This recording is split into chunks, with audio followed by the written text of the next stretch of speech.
Bonjour. Bonjour à toutes les personnes qui vivent avec l'autisme. Nous sommes le 2 avril, nous portons le bleu et je pense à vous. J'imagine votre inquiétude en ce moment, les émotions que vous pouvez ressentir et j'essaie de me mettre à votre place. Depuis le confinement qui a débuté le 16 mars dernier, vos habitudes ont changé et vous êtes peut-être un peu perdu. Vous aviez l'habitude d'aller travailler ou d'étudier tous les jours quelque part et du jour au lendemain, tout cela n'était plus possible. Vous aviez l'habitude de voir chaque jour des personnes que vous connaissiez bien depuis longtemps, qui vous rassuraient. Et du jour au lendemain, vous avez dû leur dire au revoir sans savoir précisément quand vous pourriez les retrouver. Vous aviez l'habitude de sortir de chez vous quand vous le vouliez et du jour au lendemain, vous avez dû rester chez vous. Vous aviez l'habitude d'aller dans la nature, les endroits qui vous étaient chers, où vous apaisez, et du jour au lendemain, le parc où vous aimiez aller, l'endroit auquel vous étiez si attaché, a fermé. Je sais que vous ne voulez qu'une seule chose, qu'on vous rende votre vie d'avant. Alors je veux vous parler extrêmement simplement aujourd'hui. Nous avons essayé depuis maintenant près de 3 ans de faire le maximum pour tous nos concitoyens qui vivent avec l'autisme au quotidien. Et je sais que cette période que nous sommes en train de vivre, pour vous, est particulièrement difficile. Mais si toute votre vie a changé comme ça, c'est aussi parce que je l'ai demandé à toute la nation, et c'est pour vous protéger. Pour vous protéger, vous, et protéger toutes celles et ceux que vous aimez. Le meilleur remède, celui que nous, comme nos voisins, adoptons, c'est de réduire les contacts. Parce que ce virus, il se transmet en passant d'une personne à une autre, très facilement. Et donc, pour protéger l'ensemble de nos concitoyens, les personnes les plus fragiles, qui ont déjà des maladies ou qui sont plus âgées, pour protéger aussi nos soignants, nos hôpitaux, nos services de réanimation, eh bien, ce que j'ai demandé à toutes les Françaises et tous les Français, et donc à vous aussi, c'est de moins vous voir pendant un certain temps, de réduire vos contacts, de ne plus sortir, de respecter ce qu'on a appelé le confinement, c'est-à-dire pour toutes celles et ceux qui le peuvent, de réduire les contacts avec l'extérieur, pour arrêter de faire circuler le virus. C'est pour ça que vos habitudes ont changé. Mais vous pouvez maintenir une régularité et une routine aussi chez vous. Vous pouvez passer du temps à faire des choses qui vous intéressent, développer de nouvelles passions.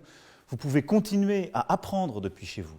Beaucoup de choses ont été faites pour la culture, l'éducation, les jeux, pour essayer aussi de développer beaucoup de choses depuis la maison et en ligne. Je sais que pour certains aussi, les écrans ne sont pas l'idéal et ne sont pas toujours bien supportés et acceptés. Vous pouvez aussi maintenir le lien avec les personnes qui vous manquent, en écrivant pour prendre des nouvelles, en appelant, par le téléphone, pour ceux qui le veulent aussi et le peuvent par vidéo.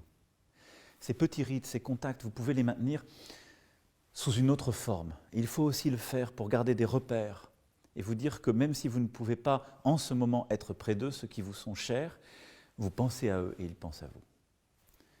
Pour certains d'entre vous, rester enfermé chez soi est une épreuve, je le sais.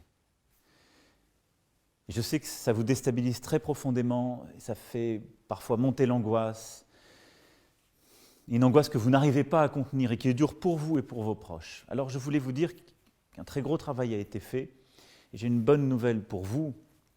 Vous allez pouvoir sortir un peu plus souvent avec une attestation qui sera faite spécialement pour vous.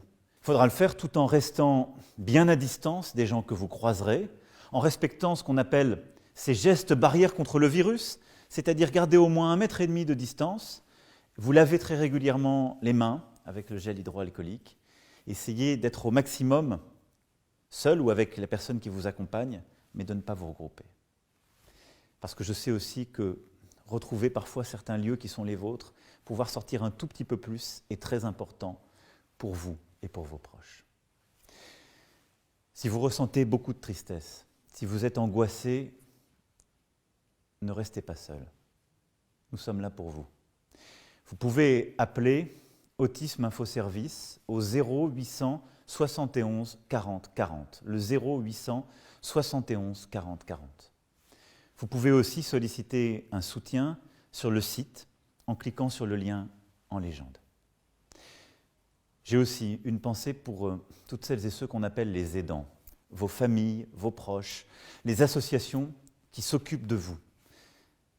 Je veux leur dire merci. Merci pour tout le travail qui est fait, pour votre engagement. Merci aussi quand vous êtes en situation de rester avec votre enfant, votre proche, celui que vous accompagnez pour tout ce que vous faites en ce moment. Et je sais que beaucoup d'entre vous traversent aussi un moment qui est difficile. Tous ces changements ne sont que temporaires. Vous allez retrouver votre vie d'avant, je vous le promets. Vous allez le retrouver parce que cet ennemi invisible qu'est le virus, il n'est pas un ennemi invincible. Et parce que tous ensemble, nous apporterons notre pierre, notre contribution, nous arriverons à le battre. Et c'est cet effort que je vous demande en ce moment. Alors je vous promets que vous retrouverez votre vie d'avant. Je vous dirai quand ce sera à nouveau possible. Soyez forts et courageux. Et je pense très fort à vous.